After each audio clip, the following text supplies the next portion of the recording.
Hello student, I hope आप सभी अपने घर में खुश होंगे और सुरक्षित होंगे। इससे पहले के पार्ट में यानी कि इस चैप्टर के फर्स्ट पार्ट में हम पढ़ चुके हैं कि कौन कौन से न्यूट्रिएंट्स जो होते हैं वो हमारे खाने के लिए बहुत ज़रूरी हैं या हमारे खाने में इंक्लूड होने चाहिए। बैलेंस डाइट किससे कहा जाता है, पानी की हमारे शरीर में कितनी आवश्यकता है या हमें दिन भर में कितना पानी पीना चाहिए, इन सभी चीज़ों के बारे में, इन सभी टॉपिक के बारे में हम पार्ट 1 में डिस्कस कर चुके हैं। आज का जो हमारा टॉपिक है वो है digestion. The food that does not give energy directly to our body, it gives energy after digestion. Digestion is a process in which the food we eat is broken down into simple and soluble substances that are absorbed by the body. Let us understand what happened to the food in our body. Digestion एक ऐसा process है जिसके अंदर जो भी खाना हम खाते हैं वो ऐसे सिंपल सॉल्यूबल सब्सटेंस में बदल जाता है जिसे कि हमारी बॉडी इजीली एब्जॉर्ब कर पाती है और उसके बाद वो हमारी शरीर को प्रॉपर तरीके से एनर्जी दे पाती है। अब हम इस फूड के डाइजेशन के प्रोसेस को समझने के लिए इस डायग्राम को देखते हैं। सबसे पहले खाना जो है वो हमारे मुंह के अंदर यानी हमारे माउथ में जाता है, जहाँ पर ये दांतों की मदद से चबाया जाता है और छोटे छोटे टुकड़ों में बन जाता है। वहाँ पर क्या होता है, हमारे मुंह के अंदर जो सलाइवा यानी जो थूक मौजूद होता है उसकी मदद से जो सॉलिड खाना है वो सेमी सॉलिड फॉर्म में आ जाता है यानी सॉफ्ट बन जाता है और इजीली हमारे फूड पाइप से होता हुआ हमारे स्टमक में चला जाता है। ये देखिए इस तरह से यहाँ से खाना जो है हमारे फूड पाइप से होता हुआ हमारे स्टमक तक आता है। स्टमक के अंदर क्या प्रोसेस होता है, स्टमक जो है एक मसल्स पैक की तरह होता है। Which food is churn and mix with digestive juices. यहाँ पर कई सारे डाइजेस्टिव जूस मौजूद होते हैं जिनके साथ वो खाना मिल जाता है। Digestive juices broken down the food into simple and soluble form।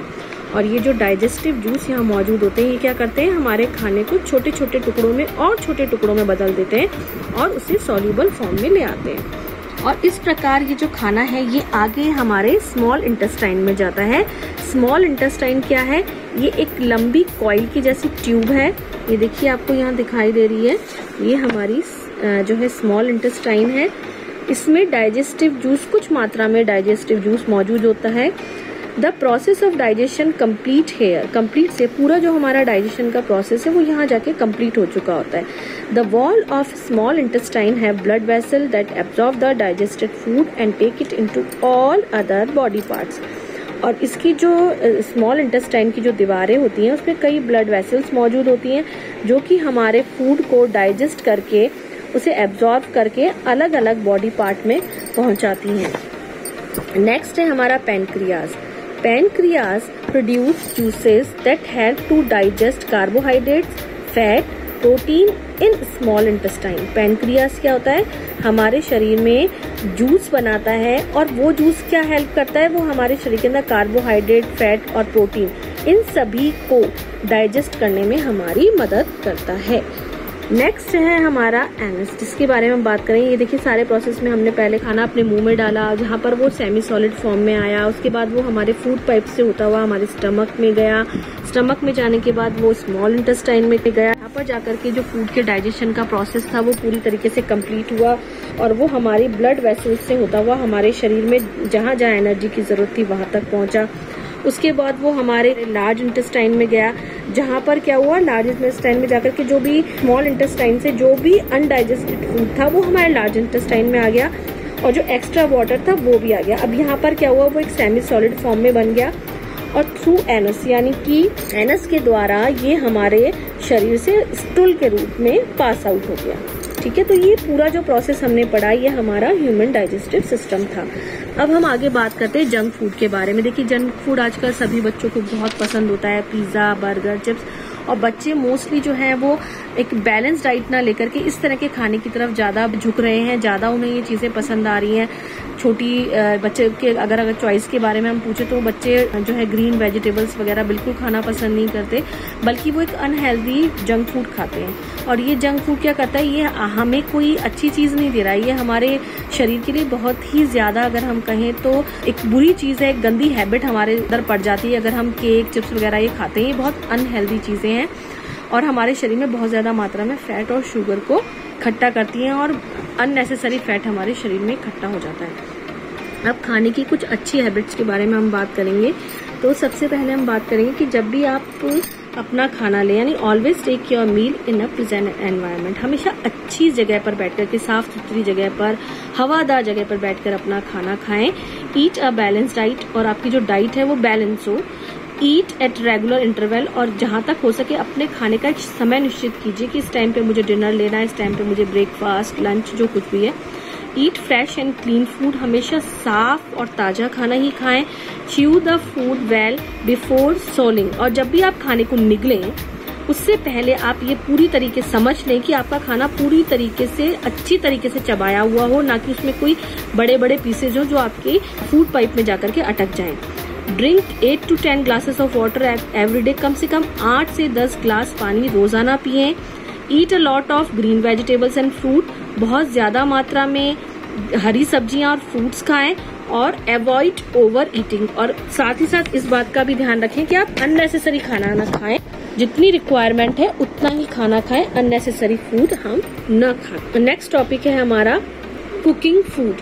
Other than food and vegetables, most of the food items are cook before eating. अब देखिए बहुत सारी चीजें होती हैं जिन्हें हमें कुक करके ही खाना होता है, जैसे दाल है, चावल है, या बहुत सारी और वेजिटेबल्स आती है जिन्हें आप कच्चा नहीं खा सकते। ठीक है, फ्रूट तो आप रॉ खा सकते हो, कुछ वेजिटेबल्स होते हैं जिनको आप सलाद के रूप में खा सकते हो, लेकिन बहुत सारे फूड आइटम ऐसे भी हैं जिन्हें बिना पकाए खाया जाना हमारे लिए ठीक नहीं है।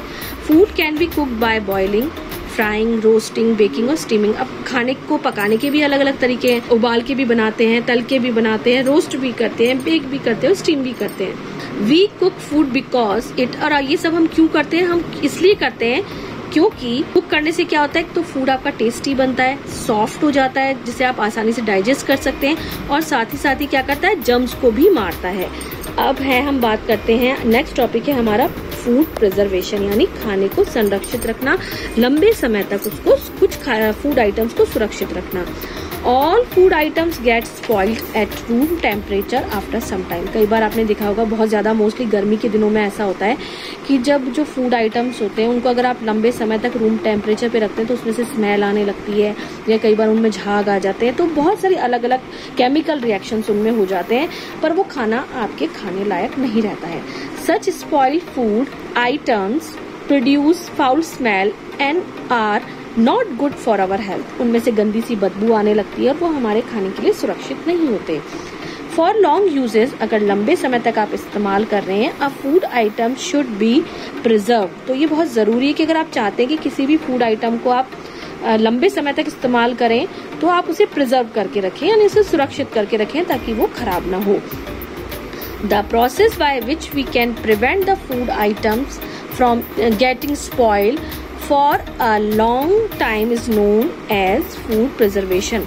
एक ऐसा तरीका जिसमें कि हम अपने फूड को, अपने खाने को लंबे समय तक सुरक्षित रख सकते हैं ताकि हम उसे सही तरीके से खा सकें, उसे प्रिजर्वेशन कहा जाता है। प्रिजर्वेशन के अलग अलग तरीके होते हैं, जैसे कि मान लीजिए आपने रेफ्रिजरेटर में या डीप फ्रिज में रख लिया, फ्रिज में भी अगर आप खाने को बना के रखते हैं, जैसे हमारे कई बार लेफ्ट ओवर होता है फूड, उसको आप रख सकते हैं, तो फ्रिज में आप शॉर्ट टाइम के लिए रख सकते हो, फ्रीजर में आप लंबे समय के लिए उसको सुरक्षित रख सकते हैं। अब बॉटल में रखना हो गया, कैनिंग हो गया, यानी देखिए जूस वगैरह ये आते हैं, इसमें भी आप प्रिजर्वेटिव का इस्तेमाल करके उसको फूड आइटम को लंबे समय तक रख सकते हैं, सुखा के रख सकते हैं। जैसे कि आपने देखा होगा आपकी मम्मी चिप्स वगैरह बनाती हैं, पापड़ बनाती हैं, तो ये भी एक तरीका है फूड आइटम को स्टोर करने का, अचार बना करके या जैम और जेली बना करके। तो ये जो हमने 4-5 तरीके देखे, ये एक प्रोसेस है कि हम इस तरीके से अपने फूड को प्रिजर्व कर सकते हैं, सुरक्षित रख सकते हैं।